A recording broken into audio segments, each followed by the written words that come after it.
And welcome to another edition of the Friday Football Show with myself, Tim Benz, and Mike DeCourcy from the Sporting News, Fox of the Big Ten Network. Glad that you are with us. I was just at Mike's last night.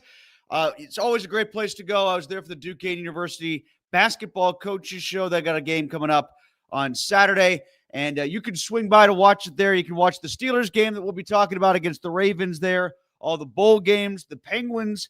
Great game last night against Tampa. Maybe you were there for that. Should be there for the game against the Dallas Stars on Saturday, too. Meet me at Mike's. Get yourself a steak and a stone. Get yourself one of their 80 rotating draft beers, one of their 500 available craft beers, dozens in the coolers. So make sure you're there at Mike's. Mike, it's great to see you again. Hope you had a good Thanksgiving. We did. Absolutely. A lot of family, my sister's house. Watching my great nephew run around. It was a great time. Well, it was not a good time for the Steelers because it was the Bills that were running around all over the North Shore. They kept running and running and running, and the Steelers couldn't stop them. Now their backs are against the wall, and they have to stop the Baltimore Ravens from doing exactly the same thing, which is something that the Steelers proved that they couldn't do twice last year. So let's get right to it. Steelers, Ravens, on Sunday. It's our view from Mount Washington, our 30,000-foot big picture view, state of the Steelers heading into game day. And right now, Mike, the view out my window is from the North Shore, but it is a little foggy. It's a little hazy. It's a little cloudy. I can't see so well into the stadium, and I think that befits the mood of the week, given what happened against the Bills last week. What's your big picture take of the Steelers heading into this one against the Ravens? Well, I think that the foggy and gloomy also describes the Steelers secondary. The decision that was made, I think, basically during training camp to completely rearrange the secondary. It began, the process began with the decision to not sign Dante Jackson and instead go after Darius Slay. Darius Slay was signed a 1-year, $10 million contract and did so well on that contract that he was released this week. And then Dante is out in L.A., and look, I'm not going to pretend I watch the Chargers every week. I watched them once, maybe a little bit of smidge somewhere else, but I watched them one time in full. So I'm not going to say he's doing a great job. He's got 3 interceptions. He's still lining up for a team that's 8-4 and headed, at least for now, in the direction of the playoffs. And meanwhile, the guy that you signed to replace him, you realize that he was so poor that he was cut this week or released upon request or whatever you want to call it. He's not there. And that's half of your secondary now, half of your original starting secondary, because you let Juan Thornhill go about a month ago. They made the decision to do what I said about corner, and then the safety position during training camp to say, we can get by without one of the better free safeties because we're going to bring in one of the better cover corners. And now guess who's playing free safety? One of the better cover corners. It's not worked. I don't know, because of the way the Steelers are structured, none of us really knows whose decision is what. But I know who gets most of the blame. And I'm not sure that it shouldn't be shared in the case of these maneuvers. That the front office, again, we don't know. Mike said, I need to change the secondary, or Omar Khan said, you're going to deal with the changes, or they came and met. I don't think it's the latter. I think it's the former. But I don't think it is either. But certainly the front office has input in who is signed and who is pursued and the trades that are made and all of that. And I think that no one here is carrying any glory for the way they presented the secondary, because when they made the trade, it was like, wow. I mean, they really don't think safety matters anymore because they didn't have an answer there. It's obvious they didn't have an answer there. Juan Thornhill lasted 8-9 games. So it was clear they didn't have an answer, but they thought they could get by without it. It was a colossal, I used the word calamitous when we spoke on the Madden show on Wednesday. And I love that word to describe this, because I really think that the decisions that they've made relative to the defense generally and the secondary in particular have been calamitous. Well, my big picture is much larger than that. I know you're focusing on one unit right now, and it did manifest against the Bills, at least if you listen to James Cook talking about what their preparation was like to run against the Steelers, where he said the entire game plan was to exploit the poor tackling corners, which, by the way, just as an aside, I don't think was exactly the biggest problem with what went wrong on that game day against Buffalo. Like, I actually thought Joey Porter made quite a few good open field tackles. The issue was how easily Cook got to the third level and beyond the edge, got beyond the first two waves of the Steelers defense to force Porter into those tackles that he made. I mean, if it weren't for Porter, Cook would have had a couple more home runs of significant distance. But if the game plan going in was get to the edge, because if we do get to the edge, it could be a homer every time, that's alarming. And that's something that Derrick Henry can do, even though he's most renowned for turning big runs between the tackles into homers, because he just gets ahead of speed going and he can't be brought down. He can get to that corner too. He's that good. So it's something to look out for. But I'll digress for a second and go back to what I think is the bigger picture view of this. And I'm not even going to the huge picture, which is what everybody is talking about, which is the future of Mike Tomlin and the coaching position in Pittsburgh. I know what our questions are already for the end of the show. I've looked at them, I've loaded them up, and they're all Mike Tomlin related. So we'll get to those at the end of the show. But I'm talking about the big picture for this week against the Ravens, this game with the division largely on the line. And my thought goes to, forget Adam Thielen. We need to give number 16 back to Charlie Batch, because this is that game. This is that game from 2012 all over again, where they looked like crap the week before against the Browns. They turned the ball over 47 times. They had to rebound against the Ravens, who were leading the division at the time, just to sustain life in their season, and they did it, which was a real surprise because the Steelers were not playing well at all that time. Ben was hurt. Batch was in. It was falling apart. Like, there was just sniping going on all over the place. The media was all over them, and they rallied the troops, and they got a win. The difference this time is that Ravens team was 9-3. This Steelers team has the same record as the Ravens. The Ravens are in a calamitous situation as well, a cataclysmic situation as well. So they needed they could let the Steelers win that game. It was surprising, but they managed to still win the division anyway. There are a lot of stakes on the line for both teams here, but neither one is coming in a pretty picture.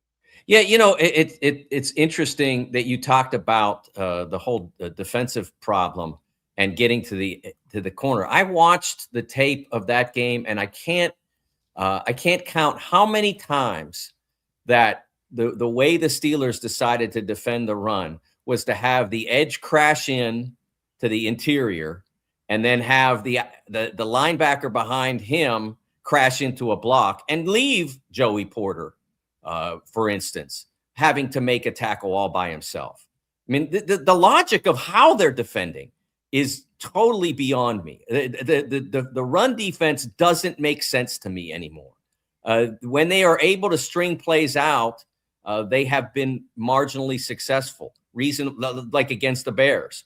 But when they do this thing where they're crashing to the inside and exposing the corner the way they do, I mean, why isn't TJ Watt out there to make a play? Because he's, for whatever reason, for the way they're designing the defense, he is crashing to the inside, taking the tackle toward the inside, and that leaves a linebacker or a corner one-on-one with a running back. And if you miss, it's a first down. And if the player at the safety position misses, it's a long run touchdown.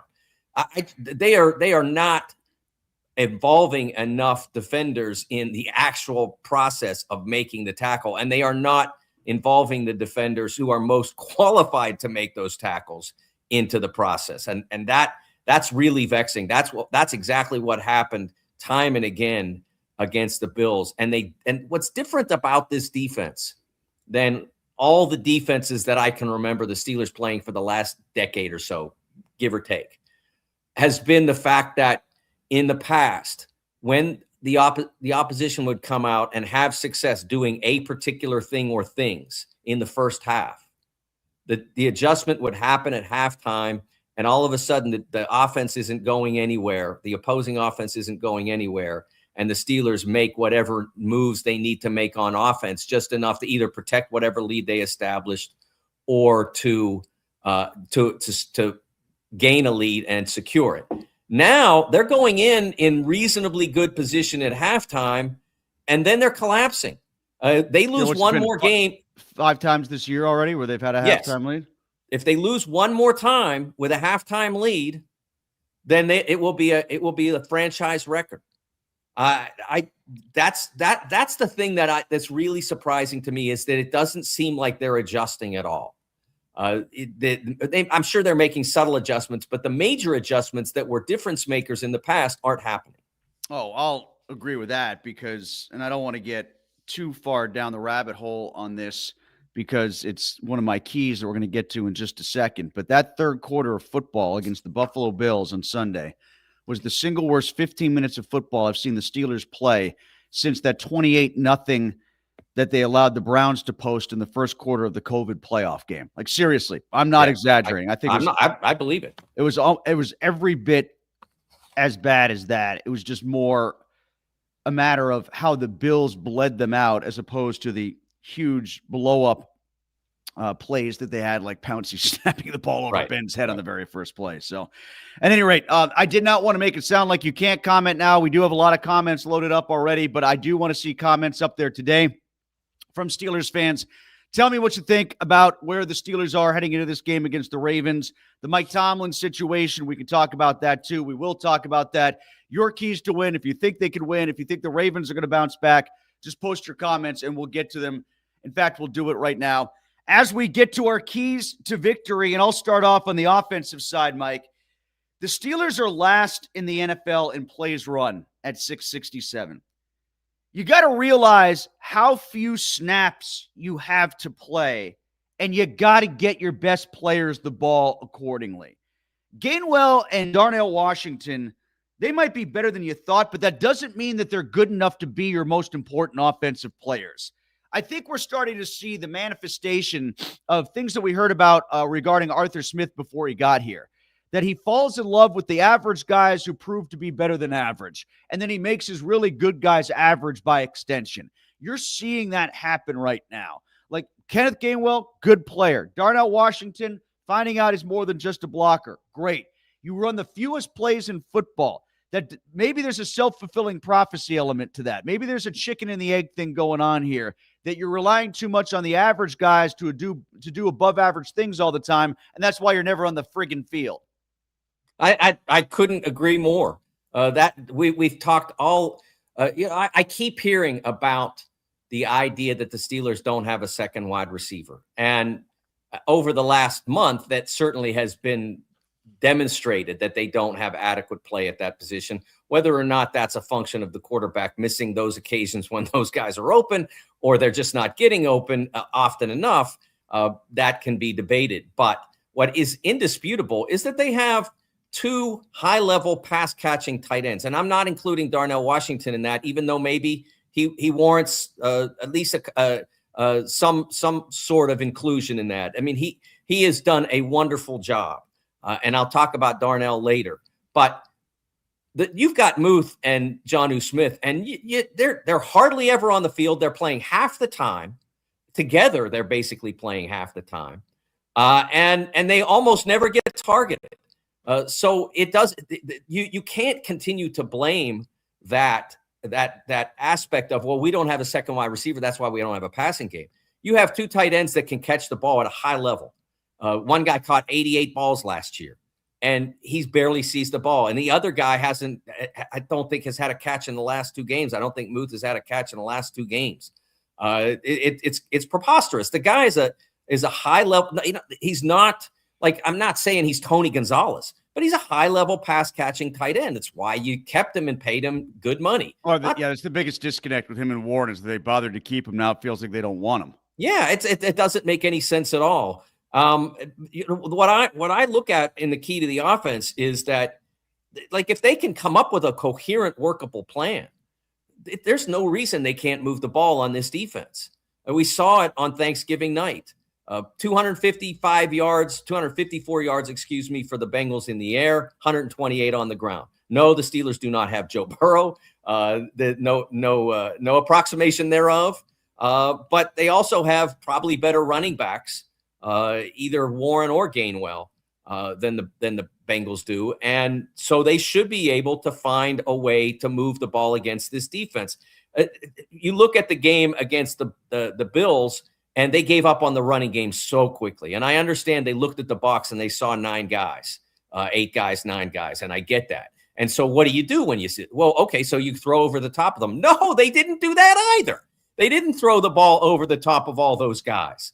They did what they've done over and over and over again, which is to throw the quickest pass possible, the least possible resistance to the quarterback, and then and in some cases when the protection broke down more, or the play circled around to where the protection eventually broke down, the ball winds up at the receiver's feet just to avoid a sack.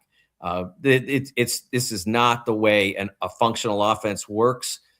They need to have a plan that makes some sense. I felt very early on in the Bills game, after they got the interception, that they didn't have an idea of what they wanted to do against that defense. And it was apparent the deeper you got into that game, that they didn't have a real coherent plan for what would work against that defense with the personnel that you had at your disposal.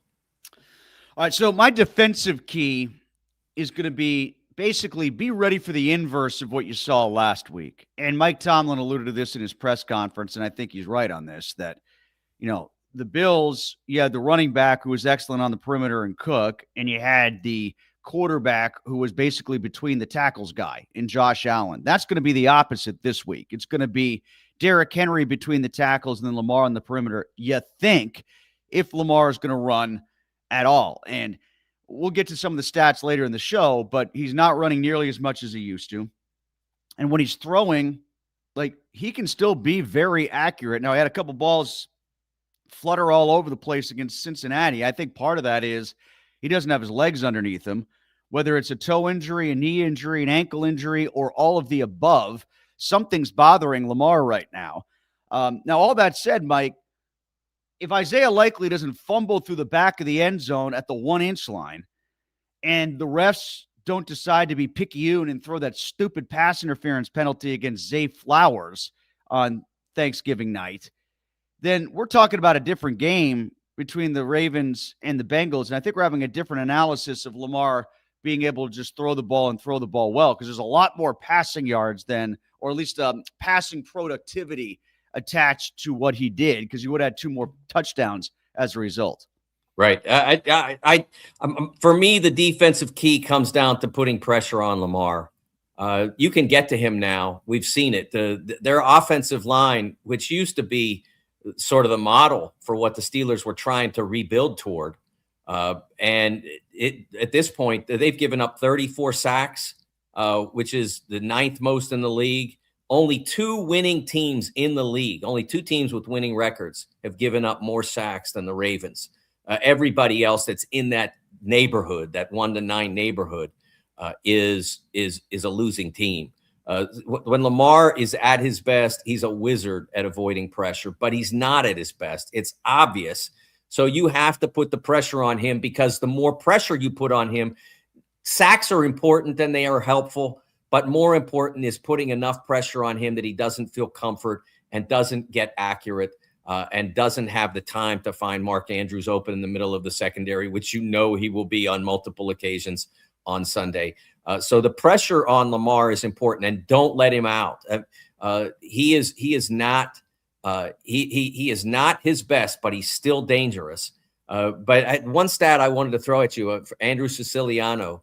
I used to work with him at Fox Sports Radio, I think it was, or one of the radio things I used to do back in the day. I used to make regular appearances. My college on classmate, Andrew Siciliano. There you go. Andrew's a great guy. Just got inducted into the Syracuse Broadcasting Hall of Fame. Congratulations to Andrew. Yeah. Awesome. Not a play-by-play voice of the Browns. He was preseason with the Rams when he was doing the NFL Red Zone for a long time. Yes. He posted a stat on his Twitter account, I believe it was, that Lamar has not made a single tackler miss on a designed running play this year. I think it's Wow. NFL Next Gen Stats. That's wild. That out. Not one. He hasn't had one missed tackle on a designed run. So that shows you that although still dangerous and still you have to be aware that the Lamar Jackson you're facing on Sunday is not the one that shredded you in Baltimore last year twice at the end of last season. Well, actually, that dovetails right into my bonus key, which is be ready to adjust, because I'm sure they're going to go in with some game plan or another that is 1A Lamar, 1B Henry, or vice versa. But if you find out that Lamar does have it in his bag of tricks, that he's feeling better and he's running, be ready to adjust to that. Yes. If you find out that they're going to scrap the run, as they sometimes too frequently do in Baltimore, even when Henry seems to have it going, and maybe they did against Cincinnati last week, be ready for that and adjust to the pass. Or here's a wild one for the Steelers themselves coming out of the locker room where they've stunk in the third quarter, particularly on offense. Don't adjust. If you're running, keep running. Like, I don't know how many times, Mike, I feel like it's been 2-3 times already this year where Tomlin has talked to Evan Washburn or Tracy Wolfson coming out of the locker room. Oh, Sunday. We've got to establish the run. We got to get back to the run. We got to keep running. And then the first series is pass, punt.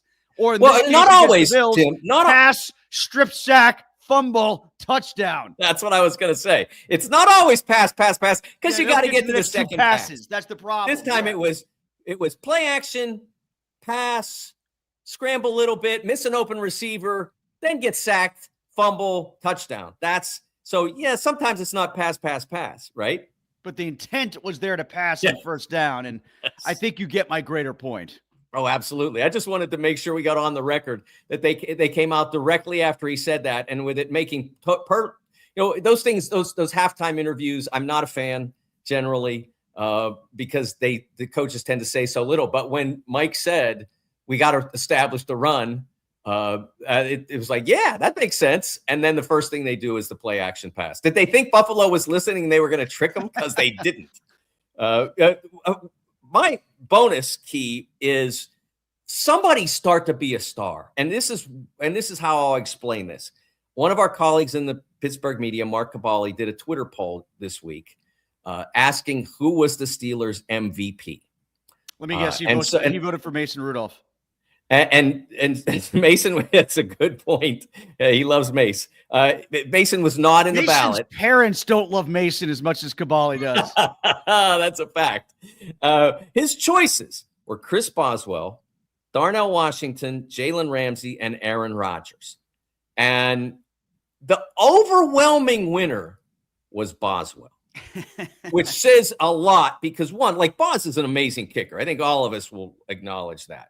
Tremendous. And he's having a good year. He just isn't being caught. Like a year ago, he won 2 games out of the first 8 or 9 where he kicked 6 field goals. Atlanta, Baltimore, 2 wins, no touchdowns, 12 Boz field goals. You want to name him MVP then, I'm with you. But this year, they're not even calling on him that much. They eschewed the opportunity to kick a field goal against the Bears that might have helped win the game. That's a 2-week-old argument. But he's just not been that involved. He's only on course to kick 27 field goals this year. That's not a lot. So how is he your MVP? Well, he's your MVP because nobody else is. I voted for Darnell Washington primarily because of the Cincinnati play where he knocked over 7 Bengals with stiff arms. But there's just no case for anybody. And I think that says a lot about where this team is. Well, I might vote for Aubrey as MVP of my fantasy team after last night and McPherson as MVP for my other fantasy team after last week with those kickers and the way they performed. All right, so those are our keys to the game. If you want to give us your thoughts on how the Steelers beat the Baltimore Ravens, if they beat the Baltimore Ravens, then go ahead and post them, and we'll get to some comments a little bit later on in the show. Time now for On the Other Sideline. It's a theme to preview this week's opponent, in this case for the first of 2 times against the Ravens. And I'm going to look at it from a Baltimore point of view for a second here, as we do at this time every show. And for them, it's an eraser game.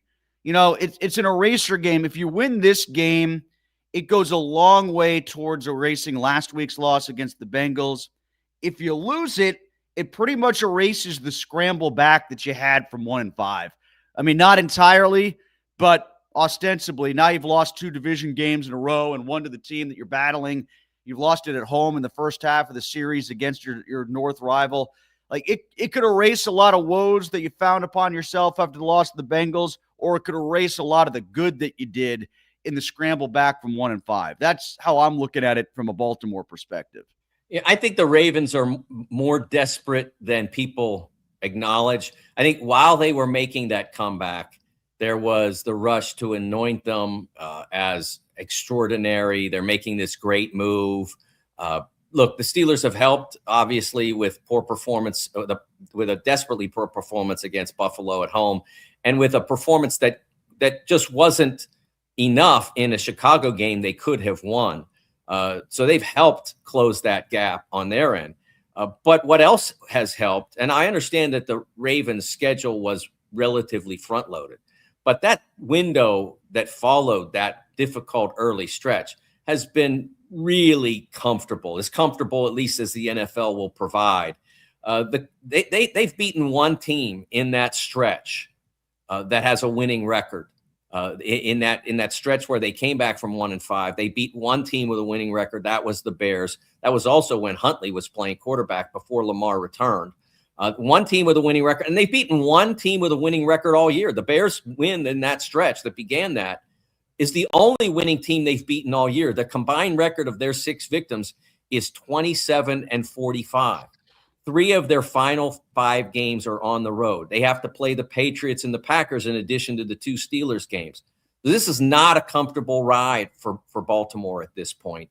Obviously it does not look bright here, but it's maybe not bleak in Baltimore, but they've got problems. And so this game for them would be very consequential. If they can get it, as you mentioned, they can erase a lot of concerns that might go down that they might have going down the stretch. But even with it, they're going to have to find a way to either win here, to win in Cincinnati. It's not going to be an easy ride for them to the finish line. Well, that's a pretty good number, Mike. So why don't we just segue into our stat pack from there, because that's a good leaping off point. What's your stat of the week?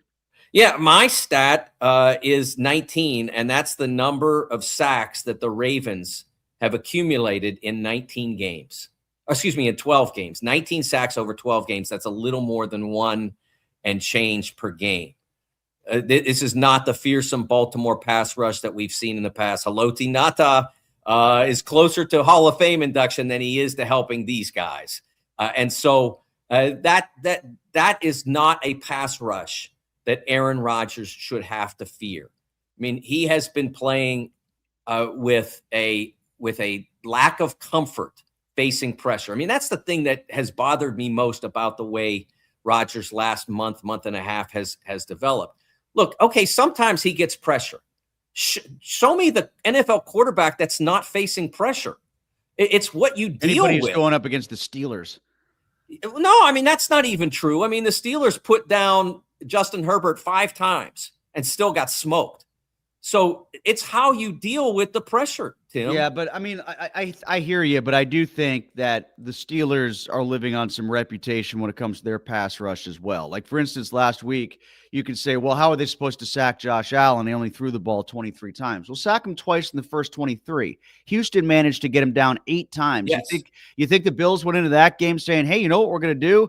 We're going to throw the ball a lot. No, they wanted to run as well, but Houston, the opportunities that they had to sack them early, they did, and they created negativity, and it sort of fed on itself. The Steelers, I think their pass rush is up and down, just like their turnover numbers are and down. And one hand washes another. Like, yeah, their pass rush was great against Indy. Their pass rush was great against Dylan Gabriel. Their pass rush was good even in a loss against Los Angeles, like you said.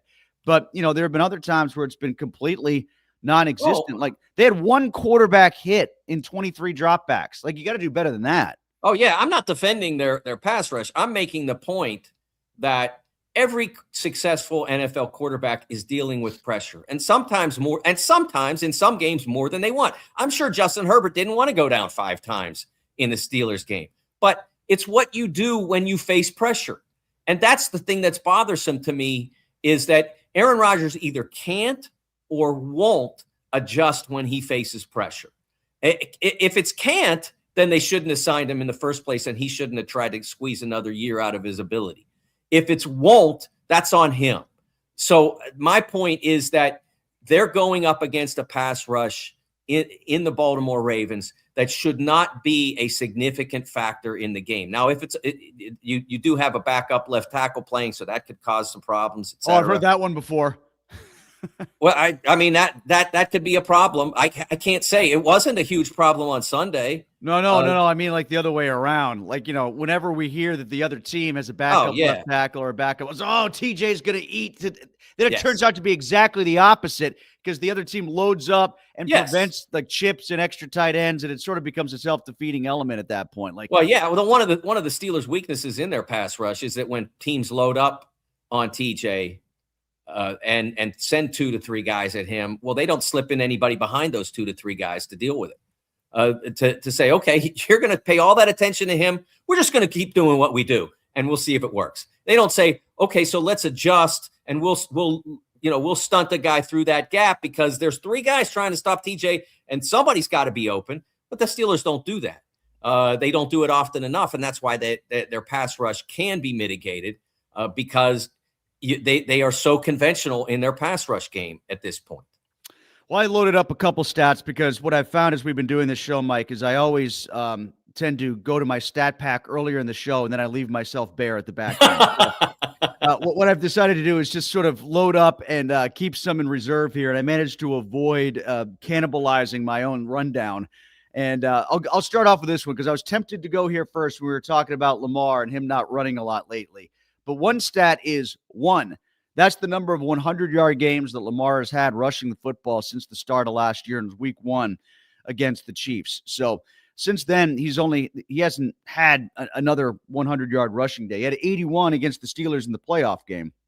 To compound that, when I was searching for, at the end of the show, we will do our predictions that includes a player prop, and I was looking at the available props. I think Lamar's number is under 30. The rushing total was established at, I believe, in the 20s. I believe his rushing total is in the 20s. That Can you sounds imagine like an easy bet, but it's not. It's close. I mean, he could break it with one run. It's the Steelers defense that just did what it did on Sunday. But the point I'm making, to amplify your point, is that in the past, you would expect to see that number. And I was not like I studied Ravens player prop trends, but I'm just saying that it's an inconceivably low number of rushing yards that would be the over-under for a player with Lamar Jackson's past. Here, speaking of inconceivable, let me give you another one. This number is 20. The last 5 games, passes over 20 yards for the Pittsburgh Steelers, 0 of 13. First of all, only 13. Yes. Secondly, 0. You haven't completed a pass over 20. And that's air yards, by the way, not catch and run. These are air yards. So 20 yards in the air or more. The Steelers are 0 for 13. So let me ask you this. 0 for 13 in the last 2 games. 5 games. The last 5 games. So it definitely includes, but does it include the passes that were caught by other teams? Because I don't know, like, if the sideline pass. You're talking about the interception by what's his name in front of DK Metcalf in the Chicago game, right? I'm just curious whether anybody's catching those balls or whether they're all floating harmlessly out of bounds. Because Roman Wilson, wide open on one pattern, I think it was in the Bills game, and the ball went 20 yards. On, Mike. The wind was supposed to knock that down. Weren't you listening to Aaron? Oh, yeah. Yeah, so it's a lot of other people's fault a lot of times, including Mother Nature, I guess, on that one. He was trying to adjust for the wind like he's a kicker, Yes. Well, he did not play that one well into the wind. Maybe his golf game is better when he's dealing with the wind, but that was not exactly an ideal throw. Here's another one before we go. The Steelers, the number is 17. The stat is 17. The Steelers are 6-11 in their last 17 games. Now, I know Mike Tomlin's never had a losing season, but that's a season in the NFL right now. 6-11. I don't think anything about the end of last season was ideal, but I think that's a gerrymandered stat. That's what I would call that. I don't know. I mean, like, yes. I mean, if you want to represent it as a full season, which I'm doing to try to underscore a point of where I think Tomlin is in his coaching tenure, yeah, it's gerrymandered. It's not the same team. The team that went. No, but a lot of the problems are the same, though, Mike. I mean, like, we're still talking about. Other than the rushing defense against the Ravens, the second game in particular, the playoff game, comparative to the Bills game, yeah, I mean, they had rushing defense problems in both of those games. But quarterback play is like last year. Oh, remember last year it was using the middle of the field, lack of receiver production. There's only short and long. That was what one of the opponents said last year. Well, now there's only short. I mean, there's not a similarity. If you could get Aaron Rodgers to complete a pass like Russell Wilson did to Mike Williams in the Washington game, if you could just get him to do one of those, you'd have at least one more win. You'd be 7-5, and you'd be in command of the division. Well, so maybe they'll be able to do that with whoever's filling in for Wiggins. If Wiggins doesn't play for Baltimore, that could be a loss for them. I mean, they won't let. I mean, we saw it when Mason started the Bears game. They won't let anybody throw that ball anymore. Mason, almost all intermediate stuff, mostly short, and all to the sidelines. Yeah, there are some similarities to what happened a year ago, but I could take through those 17 games. I mean, the Cincinnati 2 game last year, when they ran the ball on 11 out of 12 first downs outside of the late comeback periods at the end of each half. That hasn't happened since. It's now like you were begging for 11 out of 12 first downs against the Bills because they can't stop the run, and they didn't do that. So that I just don't think there's a cohesion there in the two. I think it's more than just the run defense issues that have bled over. Like I said, still no threat at wide receiver 2, not enough use of the middle of the field, a pass rush that's spotty and inconsistent, a defense that's overly reliant on turnovers or nothing. I think these are all things that have carried over from last year, and maybe even going back the year before that. Failure to even come close to running as many plays as your opposing team does. That's something that's been a problem for them for a while, going back to the start of the Canada era. So, like, I do think there are continuing threads that have bled over from last year. Well, I think you're right. Is it 6-11 to be gerrymandered to represent a 17-game season? Yes, guilty as charged. Okay, but I also think that there's some fluidity to why it feels like a continuation of the last couple of years. If you want to say that they are inadequate at offensive and defensive coordinator, I don't think you get much of an argument about that, because you see that in the Ravens game in particular, last year, the second one especially, they didn't adjust well, and we talked about adjustments being an issue all through this season. And then on offense, the same guy who put 45 on the Bengals then comes back and calls all those run plays last year, and then goes against the worst, the 30th best, or the third worst rushing defense in the NFL, and calls a play action pass with a lead coming out of halftime on first down. So yeah, it's the same guys. So in that sense, they are all connected to both last year's finish and this year's start.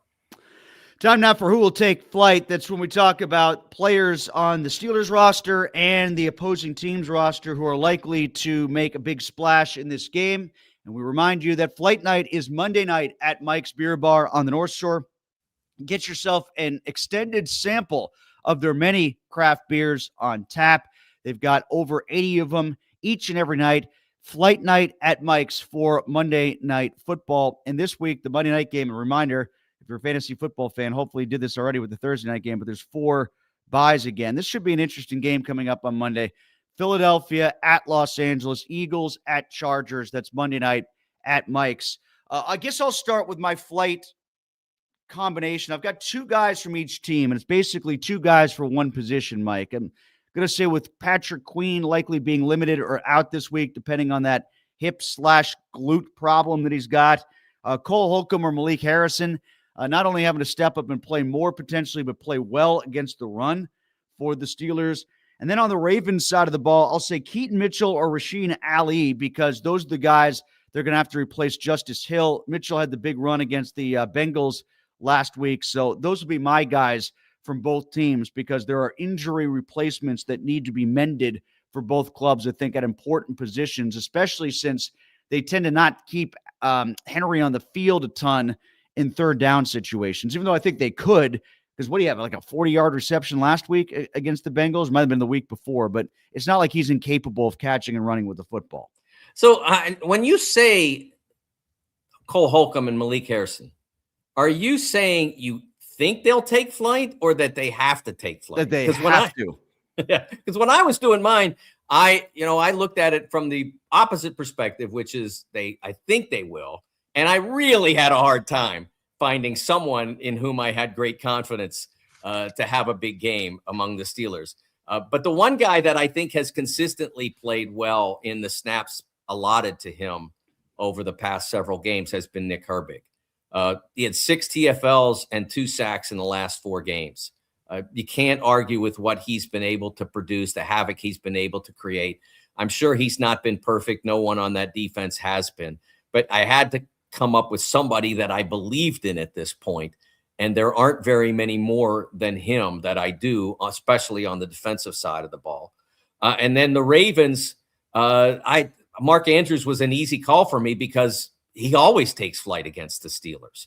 He's like a literal Raven when he plays. Harder to fly when you got $27 million again in your pockets for one more. I can't believe they signed him to an extension. Like, why do they need to do that? I don't know what it was that led them to do that. I mean, when they got Likely, I mean, like, you can find another head for a 2-headed monster tight end. The Steelers got 4 of them. You sign somebody, when the Steelers do their not in season thing, it's a smart technique because you could sign Mark Andrews today for $27 million, and you still got to go navigate 6, 7, 8 games in which he could get an injury that would obliterate what the signing you just made. So don't necessarily agree with that.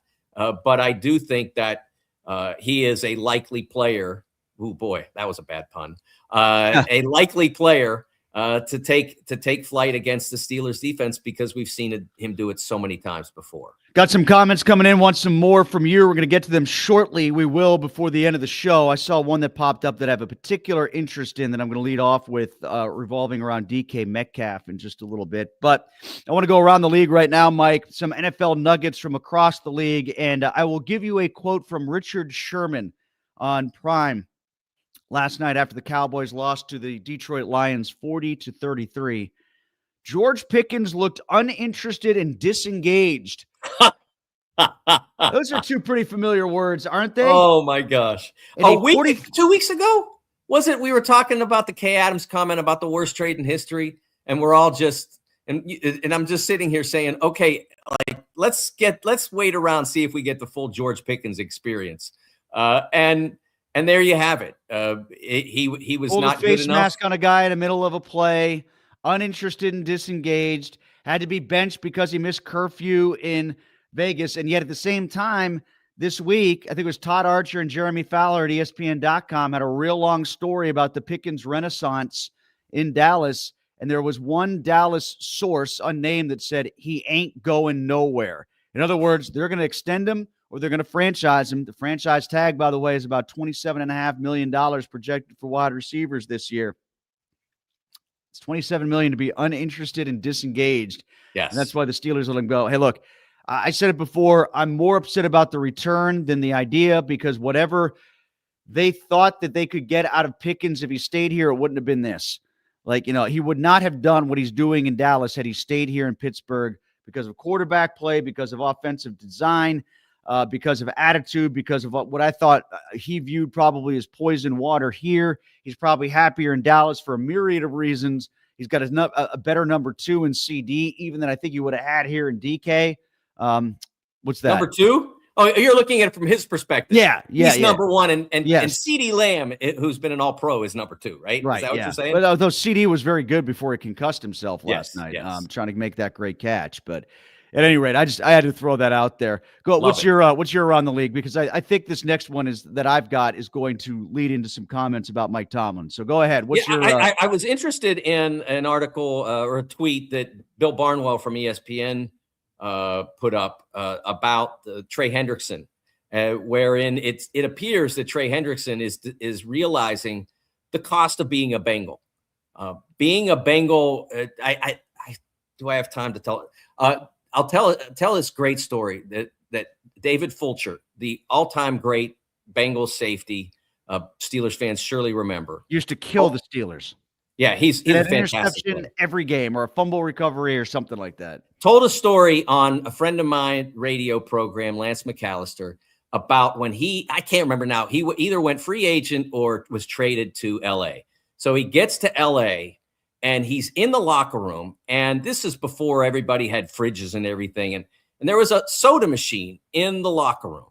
And he got up and he went. Which LA, by the way? You talking about the Raiders or the Rams? I think it was the Raiders at the time. Okay. All right. And so he gets up and he goes and he puts a couple quarters in, and they keep falling through all the way down. He keeps picking them up and putting them back in. They keep falling through.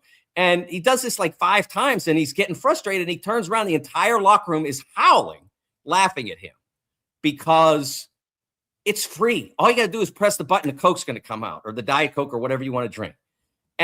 But in Cincinnati, he had to pay because that's how Mike Brown ran things. And now Mike Brown has an elite defensive lineman, pass rushing edge, Trey Hendrickson, and they wouldn't negotiate a long-term deal. He winds up having to sign for 1 year. I think it's $29 million. And now Barnwell is suggesting that with the injury problem that he's having, he's likely to wind up signing a deal for 1 year for about the same money that Joey Bosa got in Buffalo, which is about $12.5 million, give or take. And so it just sort of said a lot to me about where the Bengals are, why they are where they are, and how things haven't changed that much in the last 30 years or so in Cincinnati. One of the league-wide thing, I noticed this, it's gotten some play this week. I think it's germane to the Steelers because if you look at the playoff standings right now, Patriots are in the playoffs. Mike Vrabel's their coach. Jaguars currently are in the playoffs. Liam Cohen's their coach. The Colts are currently in the playoffs. Shane Steichen's their coach. In the NFC, Ben Johnson with the Chicago Bears. The Bears in the playoffs. He's a rookie coach. Mike McDonald on his first contract as a rookie, first-time head coach with the Seattle Seahawks. Dave Canales was in as of last week with the Panthers. They've fallen out because they're lost, but also in the mix.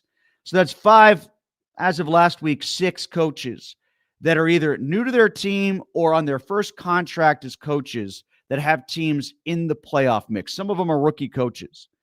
Consider that the next time someone says, if the Steelers fire Mike Tomlin, who are they going to get? You know who they're going to get? Someone else. Just like Mike Tomlin was someone else to Bill Cowher. Just like Bill Cowher was someone else to Chuck Noll. They're going to get somebody else. It's not like they have to stop having a head coaching position if Mike Tomlin is fired. They could upgrade. They could get somebody who comes in like Ben Johnson or Steichen or Cohen or McDonald or Mike Vrabel. It doesn't have to be a first-time coach as they've done so successfully the last 3 hires that they've had. It could be somebody else. I hate the narrative that who else you're going to get if you fire Mike Tomlin. Well, look, we discussed this earlier in the week as well. It's not a question of who else are you going to get. There's always going to be somebody, but the question that you don't know for sure is whether that person is going to do an effective job. And you mentioned Steichen. Steichen is an example of someone who was not well positioned entering the year. Had a really nice start. Things are starting to leak. They have a big game in Jacksonville this weekend, a place where they very rarely win. If they lose that game, they're starting to look like they could fall out of the picture. A lot of things depend, whether the KC makes a run, et cetera, et cetera. There's a lot, but they would be on the downward trend without a doubt. And so I'm not sure that I want Shane Steichen as my next head coach. Mike Vrabel, my position on Mike Vrabel. The real question about Mike Vrabel is not that he can come into your program, but you're Tennessee and you had him and you said that's not good enough for us. And now you are the literal worst team in the league 2 years running. You had Mike Vrabel, who was an effective coach, a successful coach, had a couple of bad years, and you decided we can do better. And they didn't. They did much worse. So I look at Mike Tomlin and I believe that is he doing a good enough job now, at this moment, this month, this season? No. But people have bad years. That doesn't necessarily mean you have to make a change at the most difficult position to get right. Well, you're saying you don't know what the next guy's going to bring. I feel like we do know what Tomlin's going to bring, and it's going to be 9-8 and not winning a playoff game. There's 8 years of evidence to suggest that, and there's 12 out of the last 14 to suggest he's not going to win a playoff game. And, you want to talk about Vrabel. Obviously, the X factor there is he goes to a team that had already in place a quarterback who's really on the upward trajectory that looks like it could be a franchise guy. That's a big variable that Vrabel is able to exploit. And if you're telling me that I have to trust Tomlin to make a decision as to who the next quarterback is going to be, he's whiffed on every single guy that he's tried to bring in to replace Ben Roethlisberger. And like you said earlier, if he can't figure out who's good at corner, how is he supposed to be able to figure out, or safety, he's supposed to figure out the next quarterback? I don't want that. Well, I would say that at this point, he's 0 for 1. Let's be honest about this. The rest are all just stopgaps. He's 0 for 1. And I was the earliest person on the this is not going to work wagon. When I don't think Trubisky was hired to be a 1-year guy. Like, yeah, he was hired to be a transition player for Kenny. They weren't sure that they were going to get Kenny at that point. They thought they might. But I realized that, but no, like they like Mitch Trubisky failed where he was, and then he was a backup in Buffalo, and they thought maybe there's something there. But it's not like they invested big in him, like gave him $100 million or anything. They signed him to backup money and took a role on it, and it didn't work for them. And so they are 0 for 1, and it was predictably 0 for 1. They tried to invent Kenny Pickett. And I said at the time on Mark's show that they are looking for a competitive miracle with Kenny, because if there hadn't been for the 5th season in college, he would have been a 4th round pick if he hadn't gotten the chance to come back in 21 as a result of what happened in 20. He would have been a 4th or 5th round pick at best, and he would have been somebody's career backup. But because he had a great year because of the extra year, that they thought, oh, there's something there. Well, there wasn't, clearly wasn't. But other than that, my point about the quarterbacks is, who else that's a head coach in the NFL is going 9-8, 10-7, 10-7 with this collection of quarterbacks? Nobody would have done that. But it's also his decision, though. I mean, like, he's the guy. No, what are the other options? Again, we talked about this before. The other option was Sam Darnold. And everything else is just, who can we get us through? Sam Darnold is he good enough?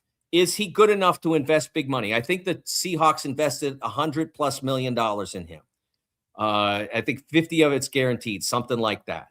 That was the only guy out there that you had to make a genuine decision on who could maybe have come in and done something. And everybody else. You're right. Baker would be the other one. But even Baker was someone that was discarded. Would I have been happy if they had invested in Baker Mayfield? Yes, I think it would have turned out to be a successful selection. They didn't do that. But I mean, we're talking about 4 or 5 years where there haven't been that many choices. The choice that they had was to try to get through until we can find our way into a position to draft a quarterback. That is supposed to come this spring. If you want to say you don't trust him to make that decision, I can't argue with that. He didn't select Ben back in the day. He did select Pickett in the current era. And I don't know whether he would get this one right or not. I don't know whether he would be the loudest voice in the room. I suspect he would try to be. But again, there are ways to run an organization where you go back to Ben. Remember who wanted Ben and who didn't? The coach who won a Super Bowl with him wanted a tackle from Auburn. The guy who owned the team said, boy, if we miss on this one, that'd be a mistake because we blew it with Marino. And it turned out that the owner held sway. So I'm not going to say that I trust Mike to do an effective job selecting this player, but I do trust him to do an effective job winning games with him and with if the quarterback is capable. Let's get some comments here because a lot of people have chimed in and we have a bunch in reserve. Probably not going to get to all of them, but I'm actually going to start with Tyrone. at the end here because he brought up something that I wanted to get to in some way, shape, or form. He said they throw 50-50 balls while not having 50-50 receivers. Washington, Metcalf, and Austin are not 50-50 receivers. The Steelers don't utilize talent well. Pickens is gone. The point about Metcalf is interesting because he should be great at 50-50 balls, and he's not. Right. The other thing about that is, did you see Asante Samuel's dad talking about DK Metcalf this week on his podcast? The former Pro Bowl cornerback talking about, he made the analogy that DK Metcalf is that guy that you played basketball with who's 6'9" and thinks he's a guard. He couldn't possibly be more right. That he's a big, strong, physical wide receiver that wants to juke you at the line of scrimmage and not blow you away at the line of scrimmage when he absolutely could. And I used to play basketball with that guy, whoever that guy was on that given day, all the time. Mike, they say that youth is wasted on the young. I say that height is wasted on the tall. I hated it being the smallest guy in the basketball court all the time and getting when it's time to pick up teams, I always took the biggest guy and he's the one out there shooting threes. No, I'm supposed to miss the threes. You're supposed to rebound my misses and put them back so we can keep playing. That's how it's supposed to work. And basically he said that that's who Metcalf is, and I think he's right. 100%. The comment, that's as good a comment as we've gotten so far in doing this show. He's 100% right. Tyrone, wherever you are. Let me get to Pete, who says they might win if Henry gets the flu and gives it to Lamar and neither can play. I think you're getting a watered down version of Lamar as it is. And maybe there is something to what I said before about the backs, Justice Hill being out. Maybe they use Henry a little bit too much and he gets tired. I don't know. But you know the gravitational pull of Steelers Ravens. They can't separate from one another. They're two celestial bodies that just get brought together by their orbital force. So this will be a 1917 game like it always is.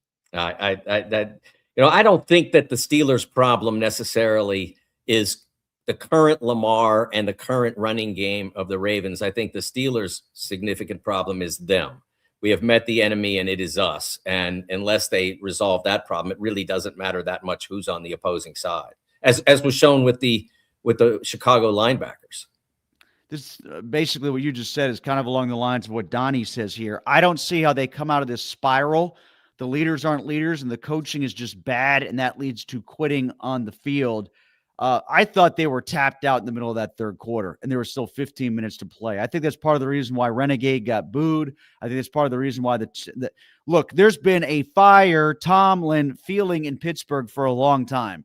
There's a reason why it bubbled to the surface in that game. It's because people were frustrated by the effort that they were watching as well as what the score was on the scoreboard.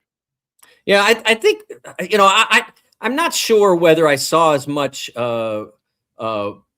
surrender in the Bills game until it was really more fatigue, as I've seen. At least I'm trying to remember if it was the Chiefs game where I felt like it was, not the Chiefs game, the Chargers game where I felt like there was surrender out there. But the offense is putting so much on the defense in the second half, either by putting them in impossible situations or by not staying on the field long enough to give them any rest at all, that I'm not putting that element of it on them. Although certainly from a technical standpoint, they've been not nearly effective enough. Finally, Dylan says, you guys are my favorite show. Please make me feel better about our D-line. I'm just not sold that we'll be able to stop the run. Dylan, you want me to make you feel better about the D-line? You think I can do that? Okay. All right. I'll try. I'll make you feel better about the D-line, Dylan. There's a draft in April. It's here. And right now they project to have 13 picks there. That'll make you feel better about the D-line. Maybe they'll get somebody from Miami, one of those guys that was eating up Pitt last week. I don't know what else to tell you, especially with Harmon being out. I worry about their ability to stop the run too. I wish I could make you feel better, but I can't.